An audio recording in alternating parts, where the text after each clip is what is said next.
All right, welcome to my 5th month update for Immersion Input Learning for Korean. So I would call it MIA, but as most of you probably already know, MIA, the organization or the company, is basically kind of dissolved now.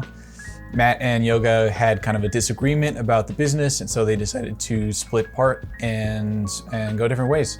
But the fundamentals of the learning is still the same, and nothing's changed about the way I'm doing my thing. So it's still kind of referred to as MIA style. That's where I learned it from, and that's where I'm gonna continue to go.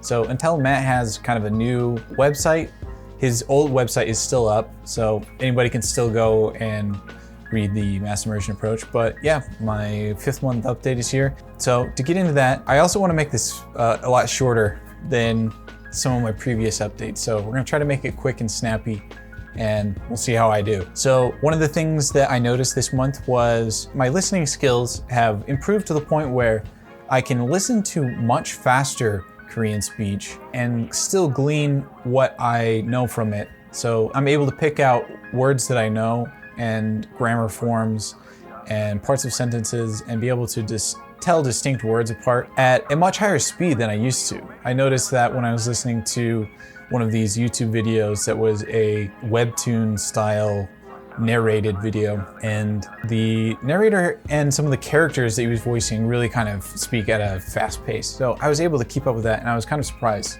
So my listening skills have continued to improve just from the natural exposure to the language. And on that note, grammar, hearing grammar forms more clearly, I'm starting to get better at noticing a lot of this grammar stuff and being able to more instinctively just know what it means right when I hear it. And that especially goes for the simpler grammar things.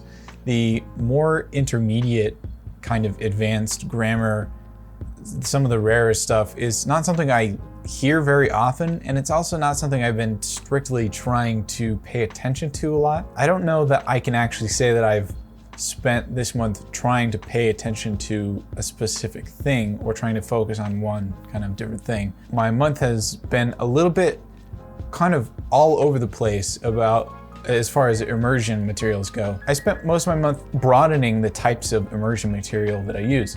So that meant a lot of different YouTube videos and some different style shows that I was using, and as well as reading stuff, reading subtitles and reading web pages and reading video games. So some of the shows I watched, I started watching The Sound of Your Heart on Netflix. It's like been one of the most enjoyable immersion experiences I've had so far. You know, I can understand a number of pieces of the language now, and also it's just like a funny show. So that's a good one. I actually recommend that highly.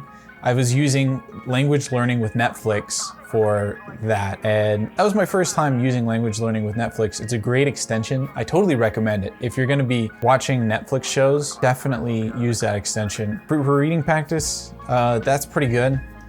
It's been pretty useful, and that's where a lot of my reading practices come from actually for this month. As far as input goes, I've spent a lot of time watching High Kick and listening to it at work. That is another great show. That's something that I kind of got from Retro. That's been really fun. It feels like I'm connecting really well to the actual Korean culture, so that's a lot of fun. So yeah, that kind of covers my immersion. I've been trying to just broaden everything out this month, and I spent the first 4 months listening to some of the same stuff over and over and over again. I think that was really useful, and it was good to have something very familiar. I don't think it hurt my progress. If anything, it probably had some benefits. I had enough variety that the repetition wasn't, limiting me or anything. So I listened to a lot of those web dramas just over and over again while I was at work. But this month it was all variety. So it was kind of a fresh month. That was good. As far as my Vocab Anki goes, I had a little bit of a slow start. I think after I did the 70-hour immersion week challenge at the end of last month, I wanted to transition, my intention was to transition into just like a normal, regular routine. And what I ended up doing was kind of rebounding back to a lot of just kind of casual immersion at work. And I was still immersing at home, but just I wasn't focusing so much on learning new words and not a lot on reading at the first. So this is like the first 2 weeks or so, week and a half. It wasn't a very long time, but I quickly kind of molded it back into something that I could sustain, that I felt pretty good about. I started doing sentence cards from one of Retro's sentence decks. It's a vocabulary sentence deck. And I'm using Morphman actually to order that. It got rid of all the sentences where I knew all the words, cleaned them right out, and continues to do so periodically. But then it orders them in, I+1 or 1T, depending on terminology order. So that means a sentence with all words I know except for that one, my target word that I'm trying to learn. So Morphman has actually been really useful for that. I've also been more rigorous about training Morphman and hitting K or tagging things as known as I come across it. Even when I'm just browsing, I'll tag stuff as known, even if I don't necessarily know it, but sometimes Morphman isn't very accurate with its morphs that it catches. So it will tag weird structures or something that it thinks is a word, but it's not actually a word, or it's not the right form or whatever. I just hit K, clear it out, move on to something more important. I've realized that it's like, there are so many words that to try to mess with like things that aren't working quite right, it's a waste of time. There's always gonna be words that are easy to learn, easy to come across, and that's the stuff that I wanna focus on. It's working out pretty well. So Morphman is great for that. Grammar, that was another thing. I'm about halfway through the Korean Grammar and Use Intermediate book. And a lot of it is it's kind of at the point where when I search through all my subs to SRS decks, so this is like thousands and thousands of sentences, I'm not finding some of these structures within the sentences in these shows. So I know that they're not coming up super regularly, at least some of them, in the content that I'm watching. So a lot of it could be that it's content that would come up more in reading and writing, and that's totally plausible. So as I plan on continuing to push my actual reading of the reading material through, I did, to skip back to reading for a moment, I did read a little bit of the Yansei reader, but I'm not as far as I thought I would be at the beginning of the month, but towards the end of the month again, just like I started reintroducing that back into what I was doing. A lot of experimenting this month, trying to get things, pulling things out, putting back things in, and just approaching it and being persistent and continuing to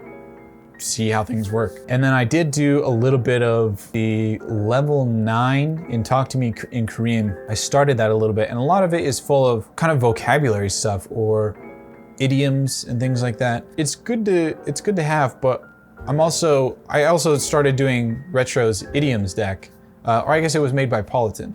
So that's why I went back to the Korean Grammar and Use Intermediate, because I wanted to go back into like grammar study, not exactly the idioms, which I'm getting through the deck, like I said. So that's where I am with that. And that kind of covers the actual immersion stuff. Now, for me, like wellness is like personal wellness, overall lifestyle wellness is important to the actual language learning experience. And part of that is definitely sleep. So this month, I've gotten the best sleep that I have I don't even know. I'm going to bed at a decent hour and I'm getting like 7.5 to 8 hours of sleep every night, and I have almost the entire month. And that's been a huge focus for me this month. Along with all of the pulling from this and that and trying to get everything going, I've wanted to like get my sleep great, because I know that if I get my sleep in a good spot, that's gonna allow me to learn better. Every moment that I spend with the language will be a better quality moment. So I'm a firm believer in that. I believe it 100%, and it's absolutely apparent in my actual experience.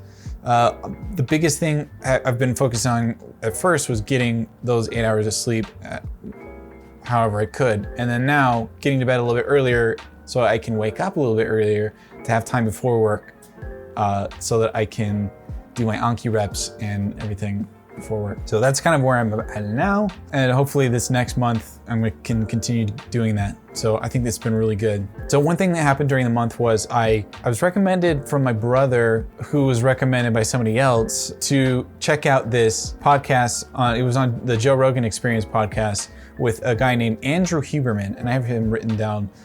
He is a neuroscientist and tenured professor in the Department of Neurobiology at Stanford University School of Medicine. So, needless to say, this guy knows what he's talking about. He does a lot of work in neuroplasticity, regeneration, and the science of learning. So he talked about like learning in your 30s. So describes me, perfectly. And he, among other things, this is just one of the things he touched on. But what he talked about with learning was that contrary to what some people think, you don't exactly want to be relaxed to learn something.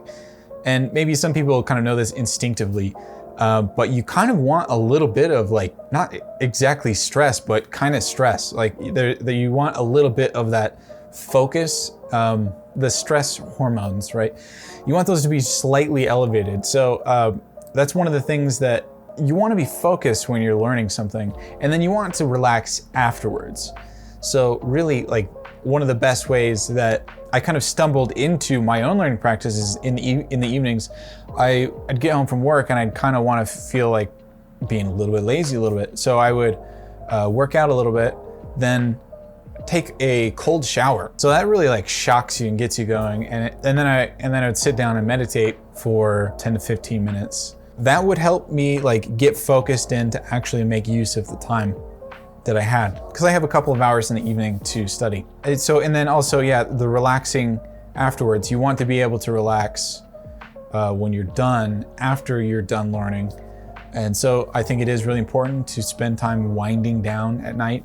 That's been part of my evening routine this month, is to like really practice winding down, turning off like bright lights well before I'm ready to go to bed, and getting lots of sleep. So all that regenerative sleep has been really good. So I think I've focused a little bit less than some previous months, but the quality of learning has kind of made up for it in a way. So it's kind of interesting. The other thing that he talked about that I thought was interesting, he was talking about there's a distinct structure in your brain that deals with intonation. And I thought that was interesting because when I first started immersing with Korean, it's kind of noise, but that heavy immersion, even when I wasn't increasing the amount of words that I was learning a lot, and I had a low vocabulary to start with, the intonation and the sound of the language became more understood. So I think there really is something to be said about that like movement of language and that understanding over time. So I think it's really important, and it's something that a lot of people miss out on. And they think that you have to know the language first. You have to know the language before you can immerse. You have to know the language before you can watch the shows, because it's over your head. But if you just watch it from the beginning, then you're allowing that to develop the entire time. So I really see why it works for all of these immersion folks, because it seems to be working for me. Like I mentioned at the beginning, my ability to parse out the language is still improving. And that's not from learning more words, although that does help. That helps with the comprehension. Being able to hear the spoken word, that's from just listening. So I focused this month on really trying to dial in my system and my daily routine. And I'm really excited for this coming month, because I think it's going to be a good one. I'm ready to now that I've tried a few different things, I am playing a game called Genshin Impact. It's a Chinese free-to-play game that has a lot of Korean. So I'm doing that on stream, and going to be reading this Korean Stories for Language Learners, published by Tuttle, which has some good stories. There's a book that Retro just reviewed from this guy named Ollie, Stories for Korean Learners. I think I'm going to check that one out too. And then, of course, the Yonsei reader, I'm going to keep going with that, and we'll just see how things go. This video went a little bit longer than I was expecting, but that's what happens when I start talking, I guess.